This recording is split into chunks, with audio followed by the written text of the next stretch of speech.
কৰিম চৰকাৰৰ আন এক বিস্ফোৰণ সংখ্যা লঘুৰ ওপৰত হিমন্ত বিশ্ব শৰ্মাই যি অন্যায় অত্যাচাৰ কৰে তাৰ পৰা মুক্ত হ'বলৈ বা তাৰ পৰা বাচিবলৈ মুছলমানসকলে হাতত কলম তুলি ল'ব লাগিব বুলি ৰেজাউল কৰিম চৰকাৰে এবাৰ বয়গাঁৱত আন এক বিস্ফোৰক মন্তব্য কৰিছে। তাৰ সমান্তৰালকৈ কিডনী বিক্ৰী কৰি হ'লেও মুছলমানসকলক পঢ়াব লাগিব বুলি কৈছে প্ৰাক্তন আমচু নেতাগৰাকীয়ে। আমি জনাইছো এক মুহূৰ্তৰ এক ডাঙৰ খবৰ শিৱসাগৰ গুৱাহাটীৰ ডিচি হ'ব লাগিব মুছলমানসকল। গতিকে মুছলমানৰ ল'ৰা ছোৱালী আগবাঢ়ি যাব লাগিব, বিশ্বজয় কৰিব লাগিব।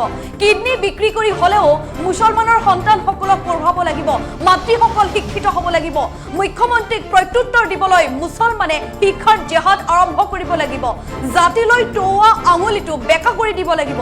এইদৰে এতিয়া মন্তব্য কৰিছে বয়গাঁৱত ৰেজাউল কৰিম চৰকাৰে। অভয়পুৰীত এই বিস্ফোৰক মন্তব্য কৰিছে ৰেজাউল কৰিম চৰকাৰে। আমি জনাইছো এই মুহূৰ্তৰ এক ডাঙৰ খবৰ শিৱসাগৰক ধুবুৰী বনাম বুলি কৰা মন্তব্যক লৈ ৰাজ্যজুৰি সৃষ্টি হৈছিল তীব্ৰ বিতৰ্কৰ।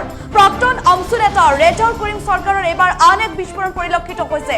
বয়গাঁৱত উপস্থিত হৈ তেওঁ কৈছে যে শিৱসাগৰ গুৱাহাটীৰ ডিচি হ'ব লাগিব মুছলমানসকল, গুৱাহাটীৰ জিএমচিএইচত চিকিৎসক হ'ব লাগিব মুছলমানৰ সন্তান। নিজৰ কিডনী বিক্ৰী কৰি হ'লেও মুছলমানৰ সন্তানসকলক পঢ়ুৱাব লাগিব, মুছলমানৰ সন্তানসকলক আগুৱাই নিব লাগিব, বিশ্বজয় কৰিব লাগিব আৰু বিশ্বজয় কৰিবলৈ হাতত কলম তুলি ল'ব লাগিব বুলি তেওঁ কৈছে। গতিকে এই মুহূৰ্তৰ এক ডাঙৰ খবৰ জনাইছো মুখ্যমন্ত্ৰীয়ে হিমন্ত বিশ্ব শৰ্মাই, অসমৰ মুখ্যমন্ত্ৰী হিমন্ত বিশ্ব শৰ্মাই সংখ্যালঘুৰ ওপৰত বা ধৰ্মীয় যি তেওঁ ৰাজনৈতিক কৰে বা যি তেওঁ অন্যায় অত্যাচাৰ কৰে তাৰ কবলৰ পৰা মুক্ত হ'বলৈ বা মুখ্যমন্ত্ৰীক প্ৰত্যুত্তৰ দিবলৈ হাতত কলম তুলি ল'ব লাগিব বুলি এইদৰে আমচুৰ প্ৰাক্তন সভাপতি ৰেজাউল কৰিম চৰকাৰৰ আন এক বিস্ফোৰণ পৰিলক্ষিত হৈছে। এই মুহূৰ্তত জনাইছো যে কেঞ্চাৰ হ'লে এজন মানুহৰ মৃত্যু হয়, কিন্তু যদি এজন মানুহে ড্ৰাগছ সেৱন কৰে বা ড্ৰাগছ খায় তেন্তে পৰিয়ালটোৱে শেষ হৈ যায় বুলি এতিয়া ৰেজাউল কৰিম চৰকাৰে মন্তব্য কৰিছে। ড্ৰাগছ সেৱন কৰিলে সমাজ ধ্বংস হয় বুলি তেওঁ কৈছে। লগতে কৈছে যে বাল্য বিবাহ বন্ধ হ'ব লাগে আৰু এইদৰে এখন সাংস্কৃতিক সন্ধিয়াৰ মঞ্চত উদাত্ত কণ্ঠৰে ভাষণ দিয়া ৰেজাউল কৰিম চৰকাৰক প্ৰত্যক্ষ কৰা হৈছে। শিক্ষাৰে আমাৰ ল'ৰা ছোৱালীক মানুহ বনাব লাগে, অৰ্থাৎ মুছলমানৰ ল'ৰা ছোৱালীক আগুৱাই নিব লাগে, শিক্ষাৰ জেহাদ সৃষ্টি কৰিব লাগে, শিক্ষাৰ বিপ্লৱ আনিব লাগে। নিজৰ অধিকাৰ যাতে আমাৰ মুছলমানৰ ল'ৰা ছোৱালীয়ে শিক্ষাৰ জৰিয়তে চৰকাৰৰ পৰা আজৰি আনিব পাৰে তাৰ বাবে চেষ্টা অব্যাহত ৰাখিব লাগিব বুলি এতিয়া ৰেজাউল কৰিম চৰকাৰে মন্তব্য কৰিছে। এই মন্তব্য আমাৰ নহয়, আমি পুনৰ জনাইছো এই মন্তব্য আমাৰ নহয়। এইদৰে এখন সাংস্কৃতিক সন্ধিয়াৰ মঞ্চত ৰেজাউল কৰিম চৰকাৰে উদাত্ত কণ্ঠৰে ভাষণ দিয়া পৰিলক্ষিত হৈছে।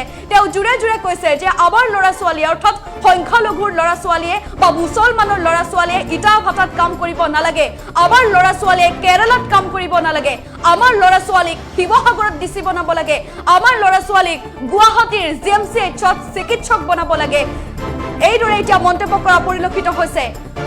গোলামৰ পৰা বাচিবলৈ এতিয়া হাতত কলম তুলি ল'ব লাগিব, কলমৰ শক্তিৰে বিশ্বজয় কৰিব লাগিব বুলি এতিয়া ৰেজাউল কৰিম চৰকাৰে উদাত্ত কণ্ঠৰে ভাষণ দিয়া পৰিলক্ষিত হৈছে।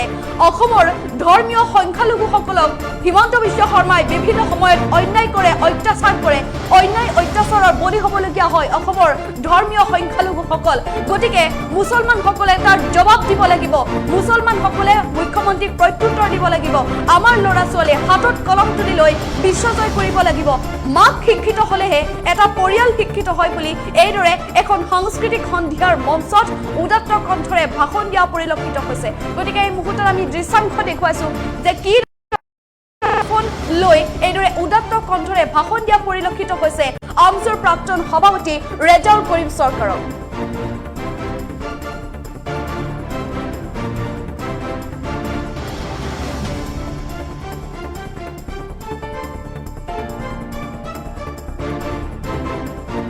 আমি আৰু দাসত্বৰ মাজত নাথাকো, আমাৰ ল'ৰা ছোৱালীক আমি শিক্ষাৰে মানুহ কৰি, শিক্ষাৰ জেহাদ সৃষ্টি কৰি, শিক্ষাৰ বিপ্লৱ সৃষ্টি কৰি আমি আমাৰ সন্তানক আমি আগুৱাই লৈ যাম।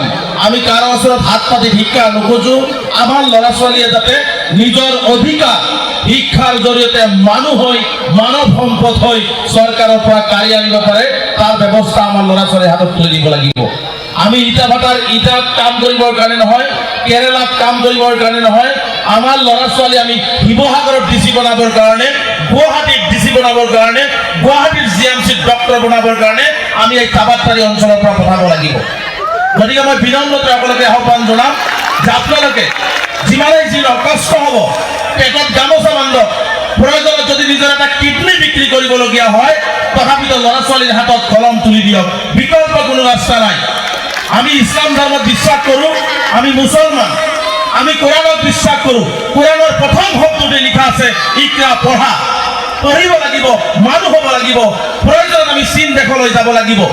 আমি ইসলাম ধৰ্মৰ মানুহ, আমি কোৰআন বিশ্বাস কৰোঁ আৰু আমি আমাৰ ল'ৰা ছোৱালীক আমি প্ৰথম শব্দটো আমোল কৰিব নোৱাৰোঁ।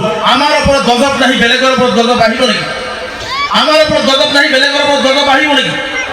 আজি আমাৰ এই লাইটৰ পোহৰ জেনেৰেটৰ অফ কৰি দিলে শেষ হৈ যাব, কিন্তু আপোনাৰ অন্তৰত যদি শিক্ষাৰ পোহৰ থাকে, আপুনি পৃথিৱীত নাথাকিলেও এই তাবাতৰি অঞ্চলত আপোনাৰ নাম কিয়ামত আৰু কিয়ামতৰ দিনাখনলৈকে তাবাতৰি অঞ্চলত থাকি যাব। কাৰণ এটাই, আপোনাৰ ভিতৰত শিক্ষাৰ পোহৰ আছে, শিক্ষাৰ জ্ঞান আছে। গতিকে মই বিনম্ৰতাৰে সকলোকে আহ্বান জনাম, ল'ৰাই হওক ছোৱালীয়ে হওক, পঢ়িবলৈ শিকক। ছোৱালীবিলাকক আমি পঢ়াব নিবিচাৰোঁ, ছোৱালীবিলাকক আমি বিয়া দি দিম ভাবি লওঁ, ছোৱালীয়ে পঢ়ি কি লাভ আছে। কিন্তু এটা কথা মনত ৰাখিব, এজন পুৰুষৰ হাতত যদি এজন মহিলাৰ হাত নাথাকে, সেই পুৰুষ কেতিয়াও আগুৱাই যাব নোৱাৰে, সেই সংসাৰ কেতিয়াও আগুৱাই যাব নোৱাৰে। গতিকে আমি মাতৃসকলক, আমাৰ ছোৱালীসকলক, আমাৰ ভনীসকলকো আমি শিক্ষাৰে শিক্ষিত কৰিব লাগিব। আমি শিক্ষাৰে শিক্ষিত কৰিলে এজনৰ হাতৰ ওপৰত থাকিলেহে এটা সংসাৰ আগবাঢ়িব, এটা সমাজ। আমি শিক্ষিত হ'ব লাগিব। আজি বহু মানুহ আছে, বিভিন্ন সভা সমিতি আছে, নিজৰ নিজৰ কথা ক'ব, কিন্তু মই এটাই কথা ক'ম, পৃথিৱীত যদি মেৰুদণ্ডপণকে জীয়াই থাকিব লাগে, তাৰ গোলামৰ পৰা মুক্তি পাই যদি জীয়াই থাকিব লাগে, আমি কলমৰ যুদ্ধ কৰিব লাগিব। আৰু এই কলমৰ যুদ্ধৰে আমি বিশ্ব জয় কৰিব লাগিব। এই কলমৰ যুদ্ধৰে আমি বিশ্ব জয় কৰিব লাগিব।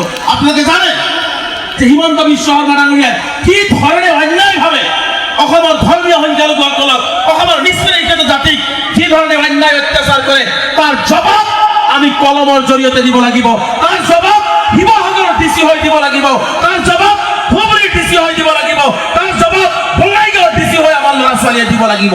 এই সংকল্প আমি প্ৰত্যেকজন ল'ৰা ছোৱালী ল'ব লাগিব। গতিকে মই সকলোকে বিনম্ৰতাৰে আহ্বান জনাইছোঁ, গান শুনক, নাচক, ফূৰ্তি কৰক, আনন্দ কৰক, তাৰ মাজত সন্তানবিলাকৰ হাতত আমি স্কুলৰ বেগ আৰু কিতাপ তুলি দিম। ছোৱালীবিলাকক আমি বিয়া দিয়াৰ ক্ষেত্ৰত শিক্ষিত কৰি বিয়া দিম।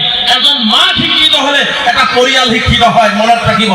এটা মাক শিক্ষিত হ'লেহে এটা পৰিয়াল।